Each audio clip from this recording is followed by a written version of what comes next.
பின்னால் நிற்கிறது தான் யுஎஸ்எஸ் மிட்வே. கிட்டத்தட்ட இது ஒரு மிதக்கும் நகரம்.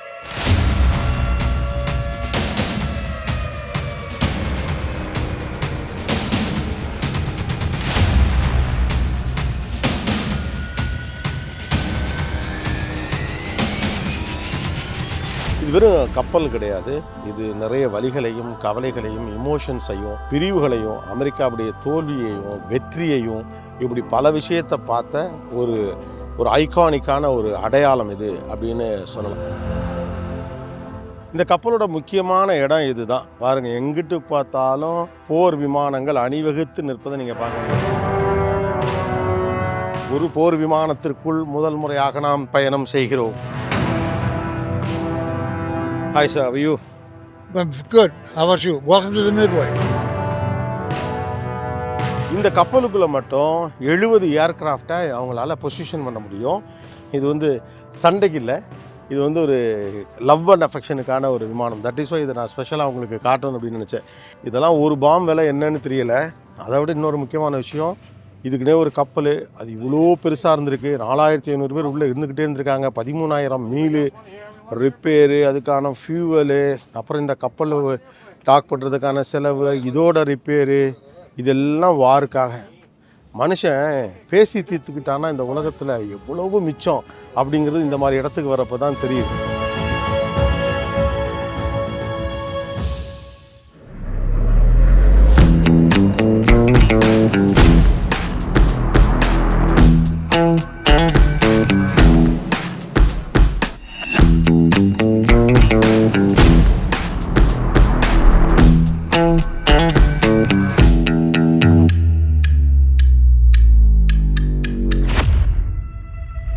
சாண்டியாகோட மிக முக்கியமான ஒரு இடம் இது. இது ஒரு நேச்சுரல் போர்ட். பின்னால் நிற்கிறது தான் யுஎஸ்எஸ் மிட்வே. கிட்டத்தட்ட இது ஒரு மிதக்கும் நகரம். இது 2ஆம் உலகப் போரில் இதனுடைய பணி ரொம்ப பெரியது. இது வெறும் கப்பல் கிடையாது. அதாவது போர் விமானங்கள் வந்து இறங்குகிற, அதுக்கான ரன்வேலாம் இருக்குல்ல, அந்த போர் விமானங்கள் வந்து இறங்குகிற ஒரு கப்பல் இது. கிட்டத்தட்ட 45 வருஷம் இது ஒர்க் பண்ணியிருக்கு. இப்போ இதை மியூசியமாக மாற்றிருக்காங்க. இதையே மிதக்கும் நகரம் அப்படின்னு சொன்னோம்னா, ஒரு நகரத்துக்குள்ளே என்ன இருக்கணுமோ அதெல்லாம் இதுக்குள்ளே இருக்குது. இது வெறும் கப்பல் கிடையாது. இது நிறைய வலிகளையும் கவலைகளையும் இமோஷன்ஸையும் பிரிவுகளையும் அமெரிக்காவுடைய தோல்வியையும் வெற்றியையும் இப்படி பல விஷயத்தை பார்த்த ஒரு ஐகானிக்கான ஒரு அடையாளம் இது அப்படின்னு சொல்லலாம். இந்த கப்பல் நிறையா ரத்தம் பார்த்துருக்கு, நிறைய இமோஷன் பார்த்துருக்கு, நிறைய கண்ணீரை பார்த்துருக்கு, நிறைய பிரிவை பார்த்துருக்கு, தோல்வியையும் பார்த்துருக்கு, வெற்றியையும் பார்த்துருக்கு. So we are standing before the legacy. ஒரு பெரிய லெகசி முன்னால் நம்ம நின்றுட்டுருக்கோம்.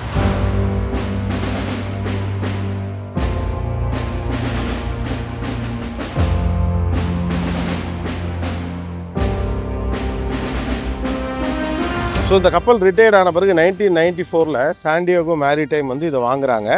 அவங்க தான் இதை மியூசியமாக கன்வெர்ட் பண்ணுறாங்க. அதுக்கு கிட்டத்தட்ட 10 வருஷம் ஆயிருக்கு. ஏன்னா நிறைய பேர் வந்து போவாங்கல்ல, வந்து போகிறவங்களுக்கு தேவைப்படக்கூடிய வசதிகள், உள்ளே இருக்கக்கூடிய பார்ட்ஸ் எல்லாத்தையும் சரி பண்ணி பார்வைக்கு ஒரு மியூசியம் லுக்கு கொண்டு வரதுக்கு 10 இயர்ஸ் ஆகி இப்போ கிட்டத்தட்ட வருஷத்துக்கு 1,00,000 பேர் இங்கே வந்துட்டு போகிறாங்க. இங்கே சாண்டியாகோ வர்றவங்க வந்து இங்கே வராமல் போக மாட்டாங்க. ஏன்னா அமெரிக்க வரலாற்றினுடைய போர், இந்த மாதிரியான விஷயங்கள். அப்புறம் இந்த இடமே ரொம்ப அழகாக இருக்குது, ஒரு நேச்சுரல் ஹார்பர். ரொம்ப சுவாரஸ்யமான விஷயம்னா, அமெரிக்கா வந்து கொஞ்சம் கொஞ்சமாக எல்லா நிலப்பரப்பையும் சேர்த்துக்கிட்டே வந்திருக்கு. அதாவது யுனைடெட் ஸ்டேட்ஸ் ஆஃப் அமெரிக்கா. அதில் வந்து கலிஃபோர்னியா வந்து மெக்சிகோட ஃபைட் பண்ணி ஸ்பானிஷ்காரங்களோட சண்டையெல்லாம் போட்டு அதை வாங்கிக்கிட்டாங்க. ஆனால் சாண்டியாகோ வந்து அவங்களுக்கு கிடைக்கல. கடைசியில் இதை காசு கொடுத்தா வாங்கியிருக்காங்க. முழுக்க காசு கொடுத்தாங்களான்னு தெரியல. பேச்சுவார்த்தை, அட்ஜஸ்ட்மெண்ட்ஸு, அக்ரிமெண்ட்டு, நான் உனக்கு இதை தரேன், எனக்கு இதை நீ தா, அதெல்லாம் போக இவ்வளோ காசு தாரோம் அப்படின்னு சொல்லிட்டு வாங்கின இடம் தான் இது. இல்லை, நீயே இவ்வளவு கேவலமாக இருக்கேன்னு சொல்ல வர்ற, ஒத்துக்கிறேன். இப்போ நீங்கள் இந்த கப்பல்லாம் பார்த்தீங்கன்னா ரோட்டு மேலே நிற்கிற மாதிரி இருக்குது. இந்த இருக்குது ரோடு, இந்த இருக்குது கடல், அங்கே வாசலில் நிற்கிது. இங்கே பக்கம் நிற்கக்கூடிய ஒரு காருக்கிட்ட இது வந்து இப்படி நிற்கிது. ஸோ காரு கப்பல் எல்லாம் ஒரே இடத்துல நிற்கக்கூடிய ஒரு இடம். அதனால் ஒரு பியூட்டிஃபுல்லான நேச்சுரல் ஹார்பர். ஓவரால் யூஎஸுடைய நேவி ஆப்ரேஷன்ஸ், நேவல் ஆப்ரேஷன்ஸுடைய மிக முக்கியமான ஹப்பு வந்து இந்த இடம் தான், அதாவது சாண்டியாகோ தான். அதனால் போருக்கும் சாண்டியாகோவுக்கும் நிறைய சம்மந்தம் உண்டு. ஆனால் சுவாரஸ்யமான விஷயம், சாண்டியாகோவை போர் செய்து இவங்க வாங்கலை, காசு கொடுத்து வாங்கியிருக்காங்க. போர் பண்ணுறதுக்கு காசு கொடுத்து வாங்கின லொக்கேஷன் சாண்டியாகோன்னு வச்சுக்கலாம். ரோசே, நல்லா பேசுகிறப்பா.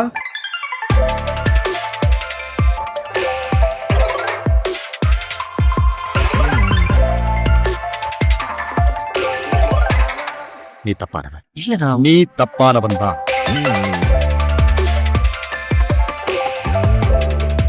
இந்த மிட்வே யூஎஸ்எஸ் வந்து வருஷத்துக்கு 1 மில்லியன், அதாவது 10 லட்சம் பேர் பார்க்கக்கூடிய ஒரு நேவல் ஷிப் அல்லது ஒரு நேவல் மியூசியம் அப்படிங்கிறான். வேர்ல்டுல இது ஒரு பெரிய ரெக்கார்ட் அப்படிங்கிறாங்க. ஸோ இன்றைக்கி வந்து ஒரு வாக்கிங் டே, பட் ஸ்டில் பசங்கள்லாம் நிறைய பேர் வந்திருக்காங்க.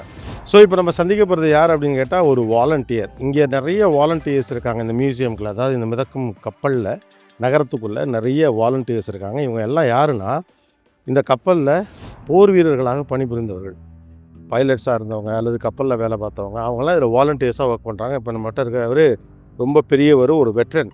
Okay, hi sir, how are you? I'm good. How about you? Welcome to the Midway. Yeah, thank you. So you worked in this ship actually, right? I worked on the Coral Sea, the sister ship to this, CV-43. Oh, okay. It was the Midway 41, Franklin Roosevelt 42, and my ship, the Coral Sea, was 43. What was your role? What do you do? I worked up between the catapults as a final checker for F-4 Phantoms and F-8 Crusaders. This ship here was in 3 tours. It was in the Gulf of Tonkin, and we supported fire missions over Vietnam. How many sailors used to be here at one point of time? 4,500. 2,200 of them worked on the ship, took care of the ship. Okay. 2,300 of them flew and maintained the airplanes. So totally 4,500 people used to Yes. be here. Yes. Oh, okay. How can they get accommodated in this whole ship? We ate 4 meals a day, breakfast, lunch, dinner, and a meal called midrats, midnight rations. It was at midnight because a crew was coming off and another crew was going on to work at midnight. So depending upon what you wanted to eat, it was either last night's dinner or tomorrow's breakfast. We ate 10 tons of food a day. 10 tons of food a day. 13,000 meals a day. I heard about that. So 13,000 meal in a day. ஒரு நாளைக்கு 13,000 meal, 13,000 plates வந்து serve பண்ணியிருக்காங்க. அப்போ உள்ளே எவ்வளோ வேலை நடந்திருக்கும் பாருங்க. இது போகிற விட ரொம்ப கஷ்டம். அவ்வளோ பேருக்கும் சமைச்சு, அவ்வளோ பேருக்கும் பண்ணி, இது செஞ்சு இதுக்குள்ளே வச்சு பார்த்து அப்படின்னு. So thank you, thanks for the information. You're welcome, sir. Thank you.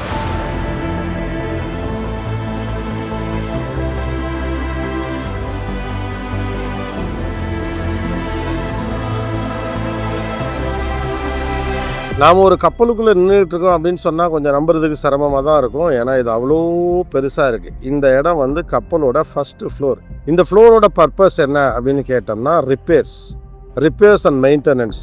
மேல் தளத்தில் வந்து போருக்கு தயாராக இருக்கக்கூடிய விமானங்கள்லாம் இருக்கும். அது ரிப்பேர் ஆனால் இங்கே கீழே கொண்டாந்து ரிப்பேர் பண்ணுவாங்க. மெக்கானிக் ஷாப்பு எத்தனை தண்டி இருக்குது பாருங்கள். இதோட நீளம் மட்டும் 1001 அடி. இதெல்லாம் ரிப்பேருக்காக கீழே கொண்டாந்து வைக்கக்கூடிய இடம். ஸோ இதை இப்போ காட்சியாக இங்கே வச்சுருக்காங்க. இப்படிலாம் கொண்டாந்து போரில் அடிபட்ட விமானங்கள், ரிப்பேர் ஆன விமானங்கள், மெயின்டெனன்ஸ் செய்யக்கூடிய விமானங்கள் எல்லாத்தையும் இங்கே கொண்டாந்துருவாங்க. ஆனால் எப்படிப்பா கீழே கொண்டாடுறீங்கன்னு சந்தேகம் இருந்துச்சுல, அதுக்கு அந்த வெட்ரன் பதில் சொன்னார், எப்பா இங்கே எலிவேட்டர் இருக்குது, அதாவது லிஃப்ட் இருக்குது, அதில் 2 விமானத்தை வச்சு நாங்கள் கொண்டாந்துருவோம் அப்படிங்கிறாங்க. எந்த காலத்தில்? இதெல்லாம் 1945, 50லேயே அப்படி எலிவேட்டர்ஸ் எல்லாம் வச்சுருந்துருக்காங்க. ஆக்சுவலாக இப்போ நான் என்ட்ரு ஆகிறது வந்து எல்லோரும் உட்காந்து காஃபி சாப்பிட்ற ஒரு இடம் மாதிரி இருக்குல்ல, இதுதான் இந்த ஃப்ளைட்டை ஏற்றிட்டு வர்ற அல்லது இறக்குறதுக்கு யூஸ் பண்ணுற லிஃப்ட்டு. இந்த இவ்வளோ பெரிய ஸ்பேஸு இப்போ இது வந்து ஒரு கெஃபிடேரியா மாதிரி ஆக்கி வச்சுருக்காங்க. போர் விமானங்களை வந்து நீங்கள் இதில் ஏற்றலாம். ஏற்றி அப்படியே மேலே போகும். அந்த அருக்கு மேலே இருக்குது. இப்படி இங்கே வாங்க, மேலே பாருங்கள் நிற்கிது. அங்கேருந்து அப்படியே இறக்கி வாங்க இருக்கு. இறக்கி ஏற்றுறது தான் இந்த லிஃப்ட்டோட வேலை. இவ்வளோ பெரிய லிஃப்ட் வச்சுருக்காங்க. லிஃப்ட்டே ஒரு கப்பல் சைஸுக்கு இருக்குது. இப்போ நம்ம பார்க்க போகிறது கீழே போக முடியாது. கப்பலோட கிரவுண்ட் ஃப்ளோரில் இருக்குன்னு இதுக்கு கீழே எத்தனை அண்டர் கிரவுண்ட் இருக்குது. கிட்டத்தட்ட 1, 2, 3, 4. இது என்னத்துக்கு அப்படின்னு கேட்டால், ஃப்ளைட்ஸுக்கு தேவைப்படக்கூடிய பாகங்கள் எல்லாத்தையும் ரிப்பேர் பண்ணி கீழேருந்து சங்கிலி வச்சு மேலே இழுத்து கொண்டாந்து இந்த மெக்கானிக் ஷாப்பில் அல்லது இந்த சர்வீஸ் ஷாப்பில் அப்படியே அது எல்லாத்தையும் அட்டாச் பண்ணுவாங்க. ரொம்ப ஹெவியான பொருள்லாம் கீழேருந்து மேலே சரி பண்ணி கொண்டு வருவாங்க. நம்ம அந்த மியூசியத்தில் ஒரு ஃப்ளைட்டர் ஜெட் எக்ஸ்பீரியன்ஸு கொடுக்குறாங்க. நீங்கள் பின்னால் பார்க்குறீங்களா பாருங்கள், இதுக்குள்ளே ஆள் இருக்குது. இங்கெல்லாம் பாருங்கள், இப்போ தான் உள்ள ஒரு கேரக்டர் உள்ளேருந்து வருது. நார்மலாக இந்த சேர் ஆடுனாலே தலை சுற்று நமக்கு. ஒரு ஃப்ளைட்டர் ஜெட் இங்கே பாருங்கள், போட்டு உருட்டி எடுக்கிறாங்க பாருங்கள். அந்த மஞ்சள் கலரை பாருங்கள். அச்சோ, இதுக்குள்ளே ஆள் இருக்குங்க. ஸோ அந்த விர்ச்சுவல் ரியாலிட்டியில் நீங்கள் வந்து ஒரு ஃப்ளைட்டர் ஜெட்டு ஓட்டினா எப்படி இருக்குங்கிற ஃபீலிங் உங்களுக்கு கொடுக்குறதுக்காண்டி சும்மா சுற்றுங்கள உள்ளே இருக்கீங்க என்ன ஆனாங்கன்னு எனக்கு தெரியல. ஆக்சுவலாக விர்ச்சுவல் ரியாலிட்டியில் ஜஸ்ட்டு ஒரே இடத்துல இது சுற்றுறதே நமக்கு தலை சுற்றுது வெளியிலேருந்து பார்க்கல. அப்போது ஃப்ளைட்டு ஜெட்டில் போகிறப்ப அது எப்படி இருக்கும், அது எவ்வளோ ட்ரைனிங் வேணும், எதுக்கு எவ்வளோ மென்டல் ஸ்ட்ரென்த்து வேணும், எவ்வளோ ரிஸ்க்கு ஆள் வருதுன்னு நினைக்கிறேன். ஆமாம், பார்ப்போம் உள்ளேருந்து வாரவனுங்க என்ன கண்டிஷனில் வாரானுங்கன்னு இப்போ பார்ப்போம்.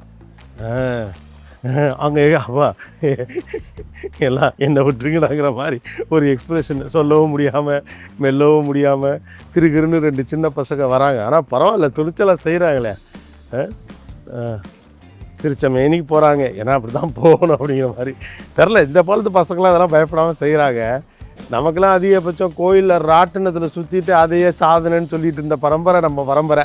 அதனால் இந்த ஜெனரேஷனுக்கு இந்த வாய்ப்புலாம் கிடச்சிக்கிறது பெரிய விஷயம். இன்ஃபேக்ட் எனக்குமே இதை எக்ஸ்ப்ளோர் பண்ண ஆசை இருக்குது. ஆனால் வெளியிலேருந்து பார்க்கல நம்மளால் அதை தாங்க முடியாது, உள்ளேலாம் போயிட்டு உசுரை பழி கொடுக்க முடியாதுங்கிற காரணத்தினால பார்வையாளராக மட்டும் இருப்போம் என்று அப்படியே நம்மளே மாடஸ்ட்டாக நம்மளை இது பண்ணிக்க வேண்டியதுதான். பயப்படுறியா குமார்? அடுத்து யாரோ பழியாடுது, ஐயோ 2 பெருசுக போகுது. ஆனால் இந்த ஊரில் அது ஒன்று இருக்குங்க, எக்ஸ்ப்ளோர் பண்ணி பார்க்கணுன்னு இருக்குல்ல. நம்மளாம் ஒரு 40 வயசுக்கு மேலே அடப்போங்கப்பா அப்படின்போல. அப்புறம் 2 சின்ன பிள்ளைங்கன்னா ரொம்ப பயப்படுவோம். இவரெல்லாம் பாருங்கள், நிச்சயமாக வயசானவர், பெரியவர், கொஞ்சம் கூட பயப்படாமல் என்ன மாதிரி இதை வெளியில் நின்று வேறு அவர் பார்த்துருக்காருங்க. இதை வெளியில் நின்று பார்த்து அவருக்கு என்ன துணிச்சல் இருக்கணும். நான் வெயிட்டுன்னு வாட்சுக்கிற மாதிரி இவங்க 2 பேரும் எப்படி வெளியில் வராங்க பத்திரமா அப்படின்னு பார்க்கணும்.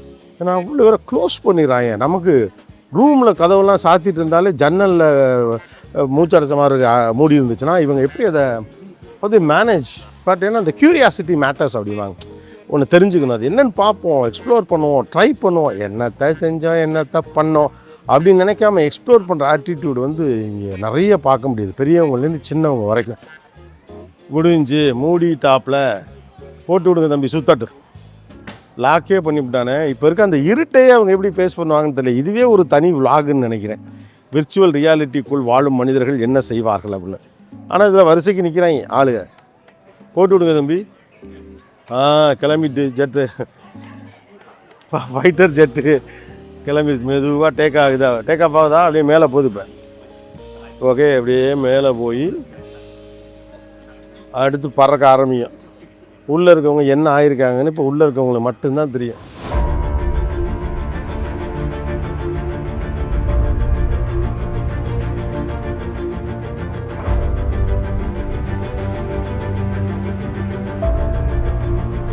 இந்த கப்பலோட முக்கியமான இடம் இதுதான். பாருங்கள், எங்கிட்டு பார்த்தாலும் போர் விமானங்கள் அணிவகுத்து நிற்பதை நீங்கள் பார்க்க முடியும். சுற்றி எல்லா பக்கமும் அந்த எண்டு வரைக்கும் இருக்கு. நான் ஏற்கனவே சொன்னால 1001 அடி இதோட நீளம் அப்படின்னா பார்த்துக்க வேண்டியதான். இந்த கப்பலுக்குள்ளே மட்டும் 70 ஏர்க்ராஃப்டை அவங்களால பொசிஷன் பண்ண முடியும். இந்த மேல் தளத்தில் நிற்கக்கூடிய ஏர்க்ராஃப்ட்லாம் என்ன அப்படின்னு கேட்டிங்கன்னா போருக்கு தயார், எப்போ வேணாலும் ரெடி. கீழெல்லாம் ரிப்பேர், அந்த மாதிரியான விஷயங்களுக்கு ஒரு நாளைக்கு 100 முறை இங்கேருந்து ஃப்ளைட்டு ஏறி இறங்குமா. அது வியட்நாம் வார் மாதிரியான டயத்தெல்லாம் பாம்பு போடுறதுக்காக, இலக்குகளை குறிவைத்து தாக்குவதற்காக, இப்படி ஒரு நாளைக்கு 100 முறை இதுலேருந்து இதான் அதோட ரன்வே.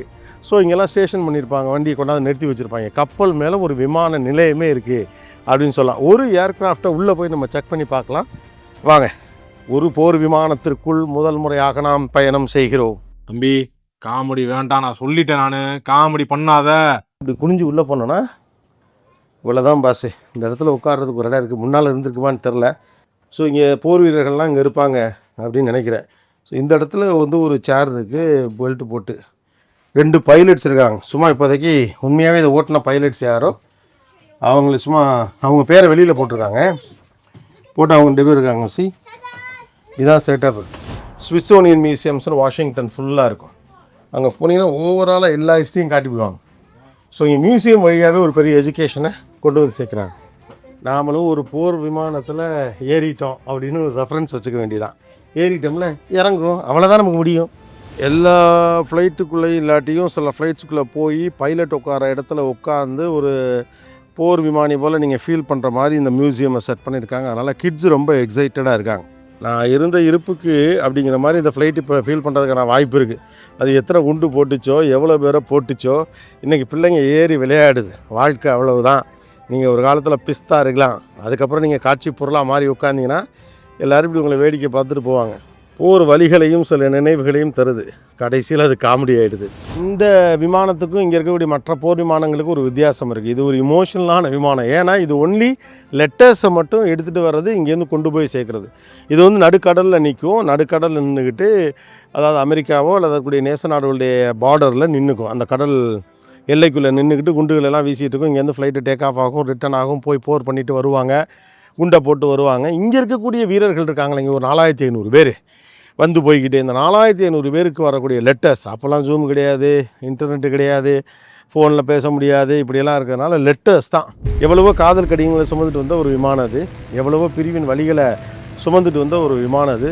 திரும்பி போகுமா, திரும்பி போக மாட்டோமா, உயிரோட போகுமா மாட்டோமான்னு நம்பிக்கையிலையும் அவநம்பிக்கையிலையும் இங்கிருந்து எழுதிய பல பேருடைய கவலைகளையும் சந்தோஷத்தையும் கொண்டு போய் சேர்த்த ஒரு விமானம். ஸோ திஸ் நாட் இது வந்து சண்டைக்கு இல்லை, இது வந்து ஒரு லவ் அண்ட் அஃபெக்ஷனுக்கான ஒரு விமானம். தட் இஸ் வை இதை நான் ஸ்பெஷலாக உங்களுக்கு காட்டணும் அப்படின்னு நினச்சேன். ECV ஏர்லைன்ஸ்னு இந்த இது ஃபுல் அண்ட் ஃபுல் லெட்டர்ஸை கேரி பண்ணிட்டு போகிற, அல்லது சின்ன சின்ன பரிசு பொருட்கள் எல்லாம் கேரி பண்ணிட்டு போகிற ஒரு விமானமாக இது இருந்திருக்கு. எத்தனை பூங்கொத்துகளை இது கொண்டு வந்துச்சுன்னு தெரியலை. அதை அவங்க சந்தோஷமாக வாங்கி வச்சுருந்துருக்கலாம். ஆனால் அவங்க திரும்ப போனாங்களாங்கிறது தெரியலை.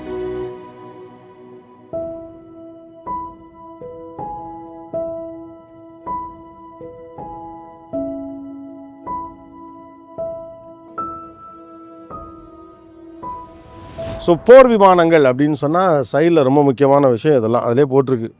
500 LB unguided general purpose bomb போடு. இதெல்லாம் பாம்பு. இது மாதிரி ஒவ்வொரு விமானத்துலையும் சைடில் பாம்ஸ் எல்லாம் வச்சுருக்கோம். பைலட் முன்னால் காக்பிட்டில் உட்காந்துட்டு அவர் தான் வந்து அந்த வீரர். அவர் இதை ஆப்ரேட் பண்ணி இலக்குகளை தாக்கி குறிவைத்து அடிப்பாங்க. இதெல்லாம் ஒரு பாம் விலை என்னன்னு தெரியலை. அதை விட இன்னொரு முக்கியமான விஷயம், இதுக்குன்னே ஒரு கப்பல், அது இவ்வளோ பெருசாக இருந்திருக்கு. 4500 பேர் உள்ளே இருந்துக்கிட்டே இருந்திருக்காங்க. 13000 மீல் ரிப்பேரு, அதுக்கான ஃபியூவலு, அப்புறம் இந்த கப்பல் டாக் பண்ணுறதுக்கான செலவு, இதோட ரிப்பேரு, இதெல்லாம் வாருக்காக. மனுஷன் பேசி தீர்த்துக்கிட்டானா இந்த உலகத்தில் எவ்வளவு மிச்சம் அப்படிங்கிறது இந்த மாதிரி இடத்துக்கு வரப்போ தான் தெரியுது. போர் வேணாம் அப்படின்னு 2ஆம் உலகப் போருக்கு அப்புறம் ஒரு விஷயம் சொன்னாங்க.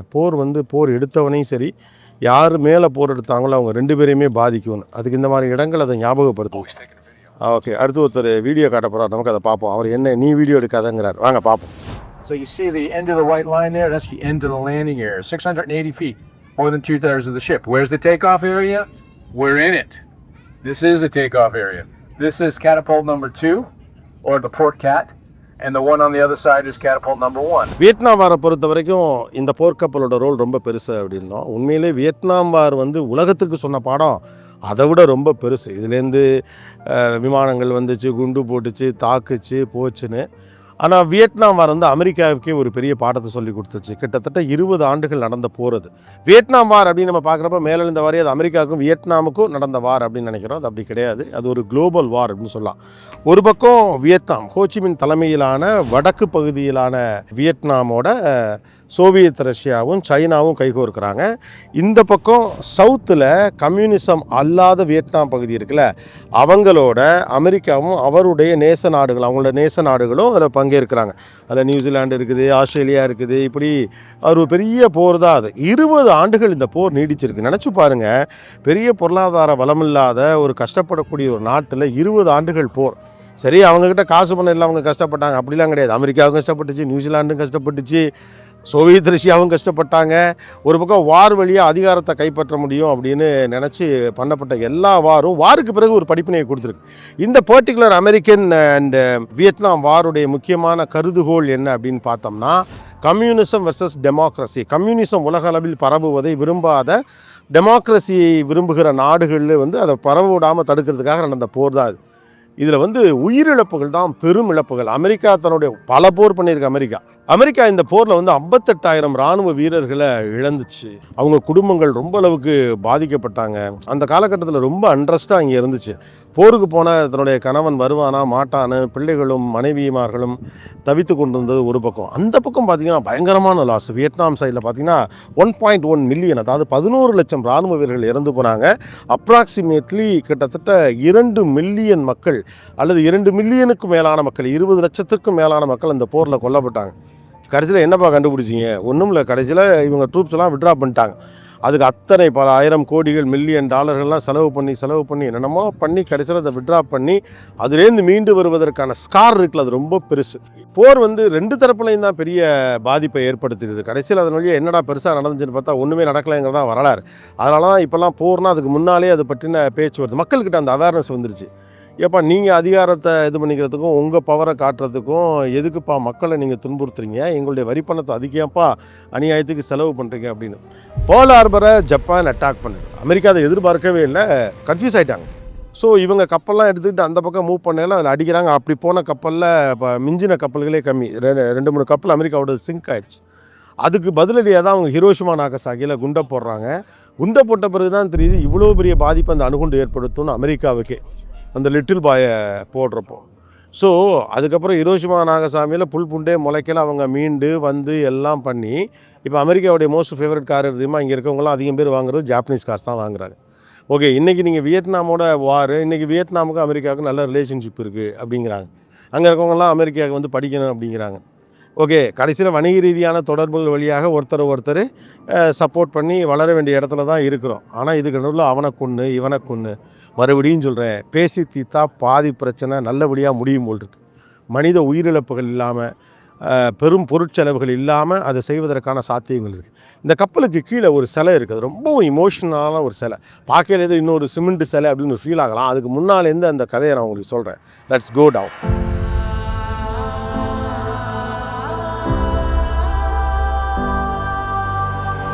எனக்கு பின்னால் இருக்க இந்த சிலை வந்து ரொம்ப ஒரு முக்கியமான சிலை, ரொம்ப இமோஷ்னலான ஒரு சிலை அப்படின்னு சொல்லலாம். என்னென்னு கேட்டால், இந்த வார்ஷிப்பில் போகிறாங்கல்ல செயிலர்ஸு, வீரர்கள், இவங்கெல்லாம் போரில் இறந்தாங்களா இல்லையான்னா இங்கே தகவல் இருக்காது. ஆக்சுவலாக அவங்களுடைய பேரண்ட்ஸு அல்லது ஒய்ஃபு, கேர்ள் ஃப்ரெண்டு, இப்படி எல்லோரும் இங்கே இருப்பாங்க. சில பேருக்கு தகவல் இருக்கும், சில பேருக்கு தகவல் இருக்காது.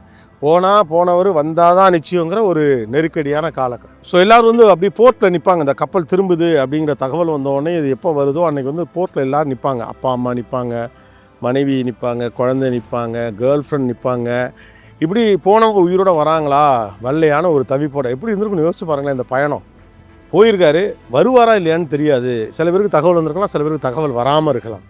ஸோ அப்படி பரிதவிப்போடு நிற்கிறப்ப இந்த கப்பல்லேருந்து அவங்க இறங்குறது. அப்போ வந்து இவங்க 2 பேர் யாருன்னா, இவர் வந்து ஒரு போர் வீரர், போயிட்டு உயிரோடு திரும்பி வந்திருக்காரு. இது அவருடைய கேர்ள் ஃப்ரெண்டு. ஸோ அவரை பார்த்தோன்னே ஓடி போய் கட்டி பிடிக்கிறாங்க, அவருக்கு முத்தம் கொடுக்குறாரு. இது ஒரு புகைப்படமாக பேப்பரில் வருது. அது அந்த காலத்து வைரல் அப்படின்னு எங்கள் நண்பர் சொன்னார். அந்த காலத்தில் அது வைரல் ஆகுது. அதையே ஒரு மாடலாக எடுத்து இந்த சிலையை இங்கே செஞ்சு வச்சுருக்காங்க. இது மாதிரி அங்கங்கே குட்டி குட்டியாக சிலைகளை பார்க்க முடியும். அம்மாவும் மகனுமாக, அப்பாவும் மகனுமாக, பிள்ளைகளும் அப்பாவும் மகனே பல இமோஷன்ஸை இந்த லேண்டு, இந்த இடம் பார்த்துருக்கு அப்படின்னு சொல்லலாம். இது மட்டும் இல்லை, உலகத்தில் எல்லா இடங்கள்லையும் போர் முடித்து திரும்புகிற அந்த இமோஷன்ஸ் இருக்குல்ல, மிலிட்ரியிலேருந்து லீவுக்கு வருவாங்கல்ல, அந்த லீவுக்கு வர்றதெல்லாம் இப்போ இன்ஸ்டாகிராமில் எல்லாம் வீடியோ பண்ணிலாம் போடுறதெல்லாம் நம்ம பார்க்குறோம்ல, அதுவே அவ்வளோ இமோஷனலாக இருக்குன்னா, போனவர் உயிரோடு இருக்காரா இல்லையா, அவர் வந்துடுவாரா மாட்டாராங்கிற தவிப்போடு காத்திருப்பவர்களுக்கு அந்த தருணம் இருக்குல்ல, அது எப்படிப்பட்டதாக இருக்குங்கிறத விளக்கிற ஒரு ஆத்மார்த்தமான ஒரு இமோஷனலான ஒரு முத்தத்தை பரிமாறும் ஒரு சிலை இது. அதனால தான் அது ரொம்ப முக்கியமானது அப்படின்னு நான் சொன்னேன். ஒரு ஷிப்பு வந்து ஒரு பீப்புளை மட்டும் தாங்கலை, அது பல இமோஷன்ஸை தாங்குது. அதாவது ஷிப்பில் இருக்கவங்களுடைய இமோஷன்ஸ் மட்டும் இல்லை, லேண்டில் இருக்கவங்களுடைய இமோஷன்ஸையும் இது கேரி பண்ணுது.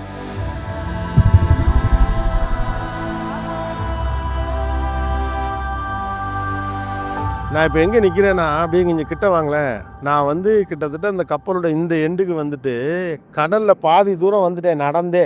இப்போ நான் ஒரு தொங்கு பாலம் மாதிரி ஒன்று இருக்குது, அதில் நிற்கிறேன். இதுக்கு கீழே அப்படியே போச்சுன்னா அநேகமாக இங்கேருந்து சுறா மீன், நீலத்திமிங்கலம்லாம் வந்துடும் போல் இருக்குது. ஸோ இதுவே நல்ல எக்ஸ்பீரியன்ஸாக இருக்குது. ஒரு ஃபீலு, கப்பலுக்கு வெளியில் ஒரு பாலம் மாதிரி போட்டு இறக்கியிருக்காங்க. ஆனால் ஆக்சுவலாக பதட்டமாக இருக்குது, மிதக்கிற மாதிரி ஒரு ஃபீல் கிடைக்குது. இங்கேருந்து நமக்கு தெரிஞ்ச ஒன்றே அந்த படத்தில் வரும்ல, அது என்னது, டைட்டானிக் போஸ் தான் நம்ம கொடுக்கலாம். இது ரொம்ப வித்தியாசமான செட்டப். இங்கேயே ஹார்பரு, பக்கத்துலேயே ஏர்போர்ட்டு, இங்கேயே டவுன் டவுன்னா சிட்டி ஏரியா.